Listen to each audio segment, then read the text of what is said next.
I've been riding motorcycles for maybe close to like 10 years now. And just that idea of getting on a bike, and by the time I'm at the end of the street, you just feel free, you know, like you feel like you're fully present. You're not glancing at your phone. You're not kind of paying attention to anything else. You're just focused, you know. It's a nice thing to just have a few times a day just to be present. I mean, bikes in London, for me, is like a way of life. There's no way you can get around. Sure. There's no way you can get to a meeting if you don't have a bike. You know, I was taught by my eldest brother, who was one of the most famous illegal street racers in Rome, but he basically taught me to like drag race in Italy when I was younger, and that's kind of when I got the bug. But now I sort of ride a bit more chilled.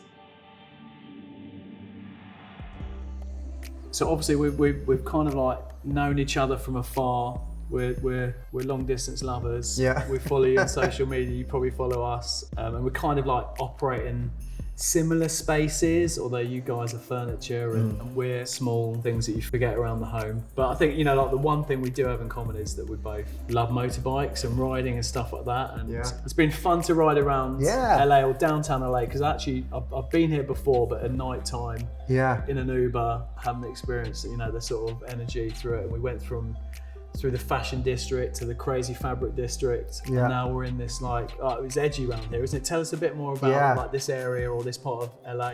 Yeah, so I moved from Canada down to downtown Los Angeles 15 years ago. And this building in particular kind of called out to us because it was a furniture factory back in the day. They used to make Murphy beds here. And I loved that story. Just the idea of re-inhabiting space and breathing life back into it. And my kind of interest in furniture really developed out of a curiosity for like how things are made. And when I start designing, I always take things apart. I kind of look at how they're made, and then I think about how I can put it back together in a different way. And I originally did that with a sofa.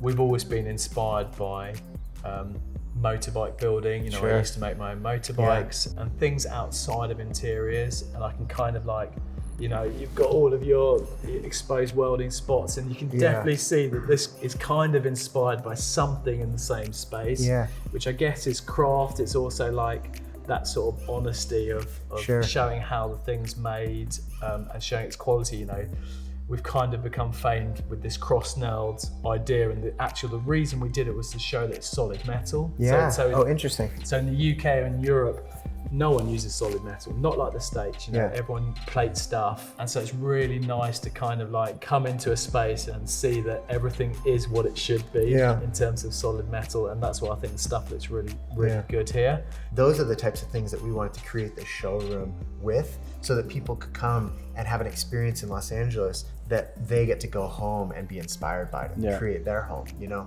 And part of this space is intended for people to dream, you know? We find a lot of people come to us after they've just finished building out their home and they're about to furnish it, and we want them to come and almost have like a relaxing vacation, so that they can say, what do we want our home to feel like? What type of materials do we want in the space? What really matters to us? When our friends come over, what kind of stories do we want to tell our friends? Yeah, I mean, we're lucky in the fact that people know what a light switch is and what a door handle is, and what a toilet roll holder is, and these boring things, but they haven't seen it framed or made the way we do it. So I think, you know, it's just been super nice. Thank you for having me here. And I think, you know, we've got to keep the fight.